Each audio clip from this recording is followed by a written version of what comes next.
네, 여러분 안녕하십니까? 자유민주주의 정당정치 체제 하에서 정치란 무엇인가? 정치에 입문하는 사람은 왜 정치를 시작하는 것일까? 그렇습니다. 자기가 가지고 있는 정치 철학을 구현을 해서 국가와 국민의 평화와 번영을 위해서 봉사하는 것.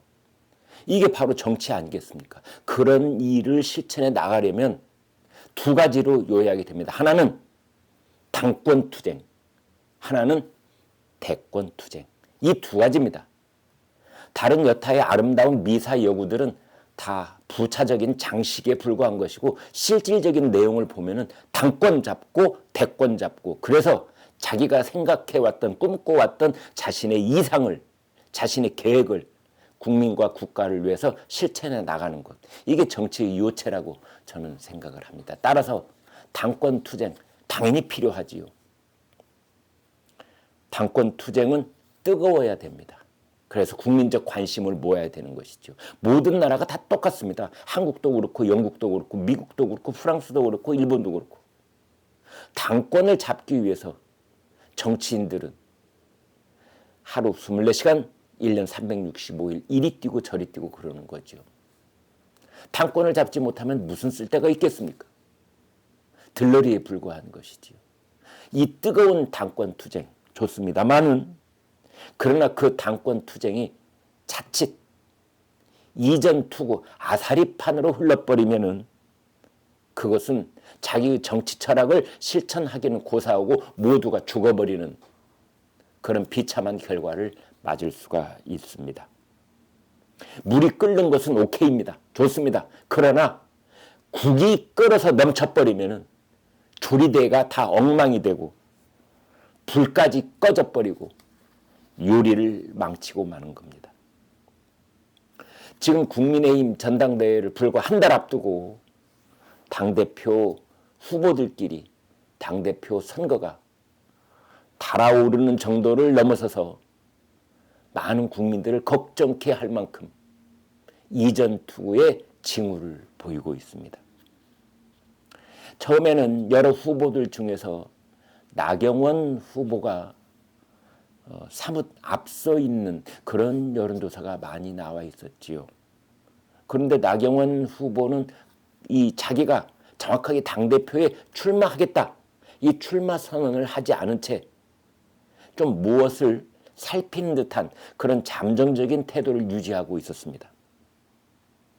그러자 여러분 잘 아시는 이런저런 사연이 있은 다음에 윤석열 대통령이 나경원 전 의원이 가지고 있던 고령화 저출산위원회 위원장, 부위원장직, 저출산 고령화 사회 위원회 부위원장직 그리고 기후환경대사 이 두 자리를 해임시켜 버렸습니다.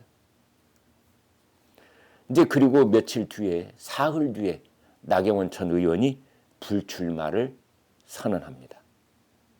이제 그래서 삼강구도를 유지하고 있었던 나경원, 김기현, 안철수 이 세 사람 중에서 나경원이 불출마하게 되자 두 사람이 남는 겁니다. 김기현과 안철수. 이제 불출마 직후에 나온 여론조사로는 김기현이 1등을 치고 나가는 이런 상황이 잠시 있었는데 그 뒤로 안철수가 치고 가면서 그러면서 안철수와 김기현의 격차가 자꾸만 벌어지는 그런 여론조사가 나오고 있는 겁니다. 물론 여론조사에 따라서 김기현 후보가 앞서 있는 그런 여론조사가 없는 것은 아닙니다만 전체적인 흐름으로 봤을 때 안철수 의원이 격차를 벌이면서 1등을 치고 나가고 있는 상황이 계속되고 있는 것입니다. 그러자 대통령실 관계자, 대통령실 고위 관계자, 그러면 대개 김대기 비서실장 아니면 이진복 정무실장 둘 중에 하나일 것으로 추정을 해볼 수 있습니다만 안철수 의원에게 직격탄을 날렸습니다. 윤심팔이 하지 마라.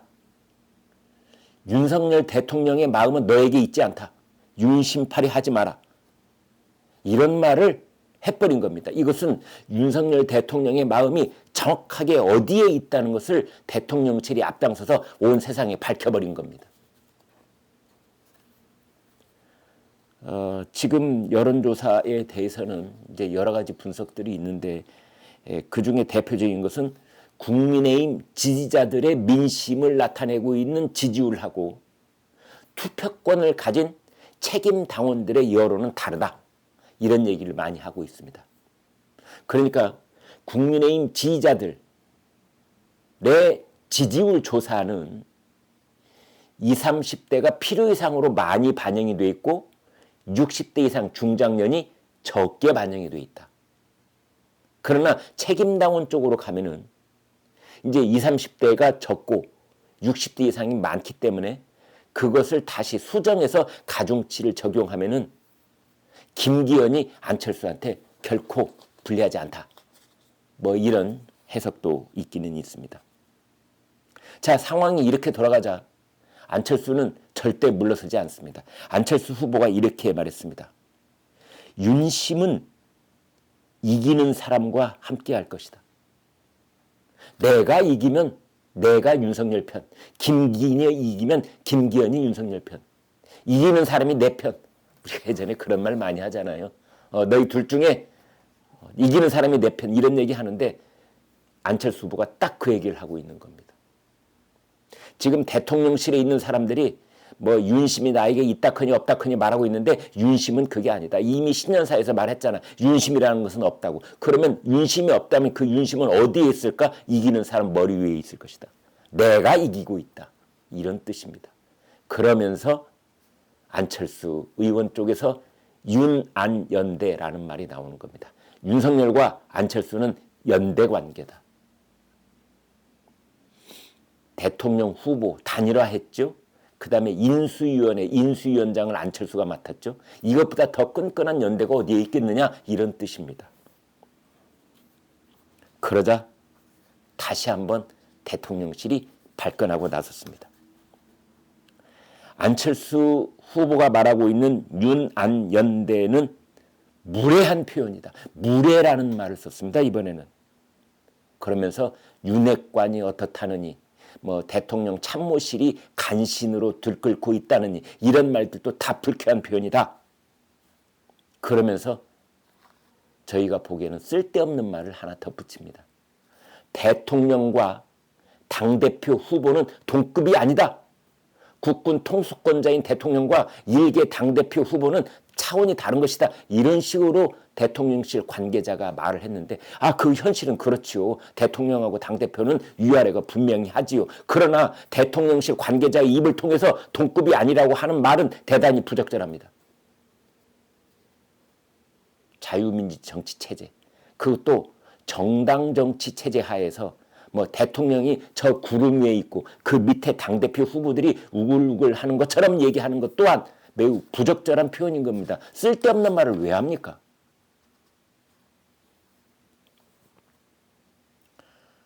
그런 상황 속에서 안철수 후보는 장제원이 윤핵관의 지휘자다 이러면서 또 한 번 긁고 지나갑니다.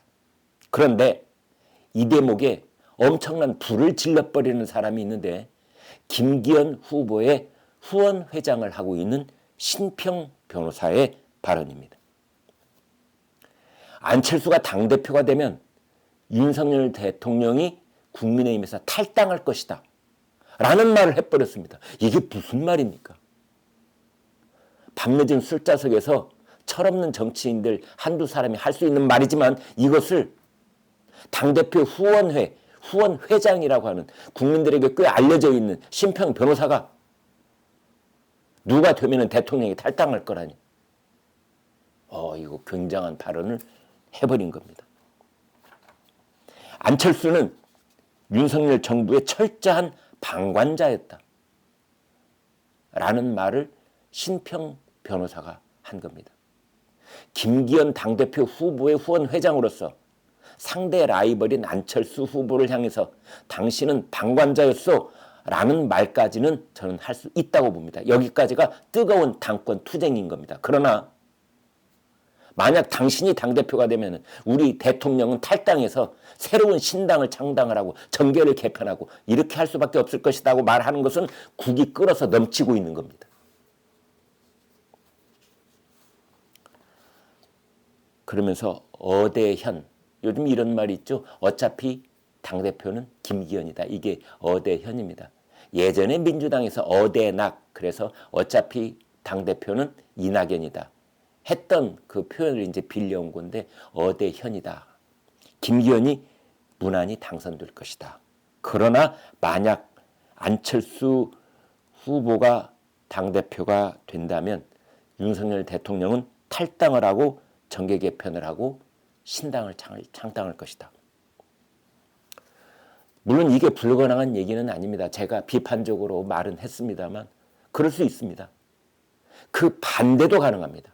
만약에 김기현이 당대표가 되면 안철수 의원 또한 국민의힘에서 떨어져 나갈 수가 있는 겁니다.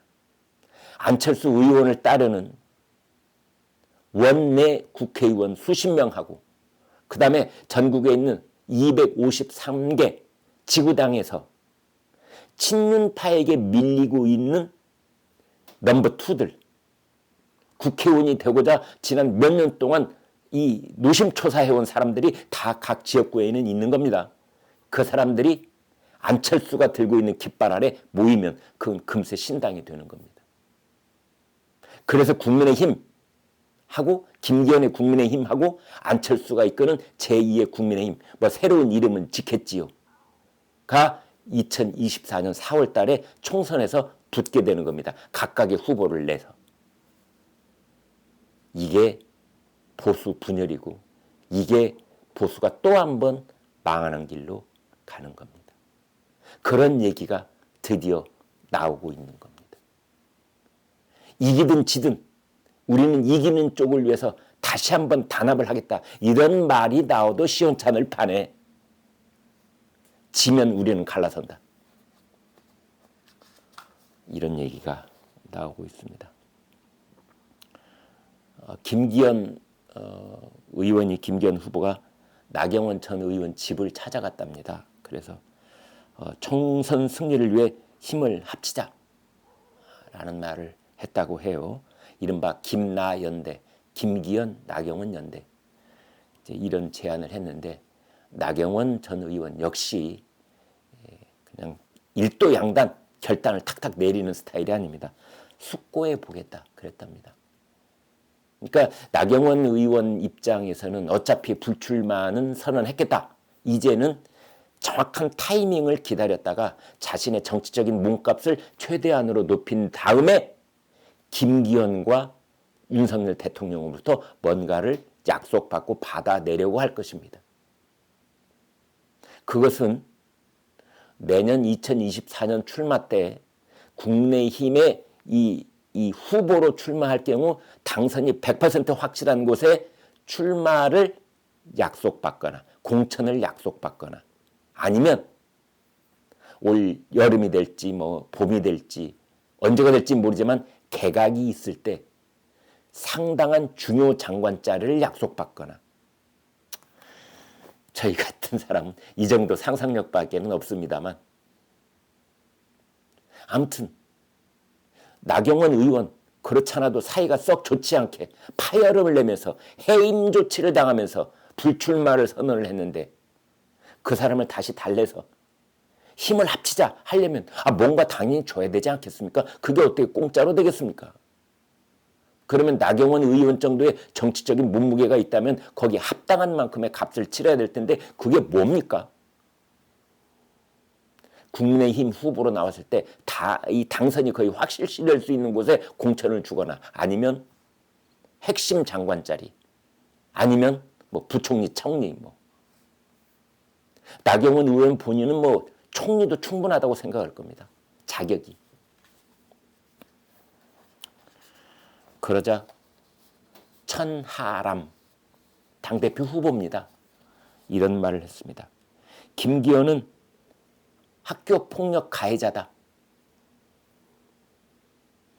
나경원을 학교폭력 피해자로 만들 때는 언제고 아직도 학교 폭력 가해자인 말이냐 이런 겁니다. 이건 무슨 뜻이냐면요. 나경원 의원에게 집중 포화가 쏟아졌잖아요. 초선 의원들이 연판장을 돌리고 뭐 윤핵관들을 포함해서 그쪽 진영에 있는 사람들이 전부 다 나경원 의원에게 비난을 퍼부었던 겁니다. 이게 학교 폭력이었다라고 천하람 후보는 말하고 있는 겁니다. 그런데 그 학교 폭력을 퍼부었던 사람 중에 하나인 김기현이 그 피해자를 찾아가다니 이건 2차 가해다. 그런 식으로 비판을 하고 있습니다.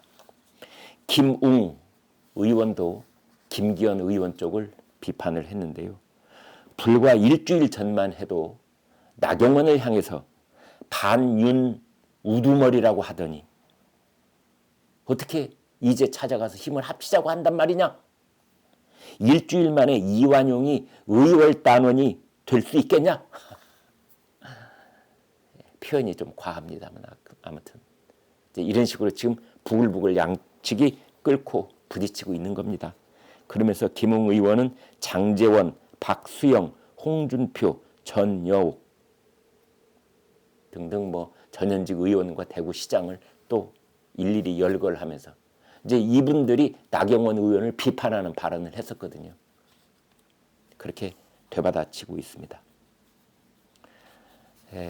초입에 말씀드린 것처럼 자유민주주의 정당정치 체제 하에서 정치란 요약을 하고 또 요약을 하면 딱 두 가지입니다. 하나는 대권투쟁, 하나는 당권투쟁.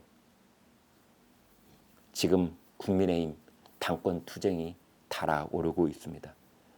뜨거운 거 좋지요. 전 국민들이 박수도 보내고 같이 이렇게 성원도 보내고 그래야 되지 않겠습니까?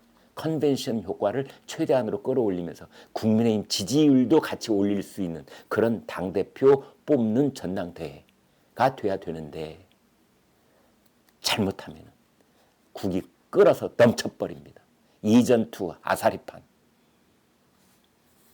그러면 전당대회고 선거고 뭐고 다 망치고 함께 죽는 길, 당이 쪼개지는 길로 가버리게 되는 겁니다. 신평 변호사가 한 것처럼, 말한 것처럼.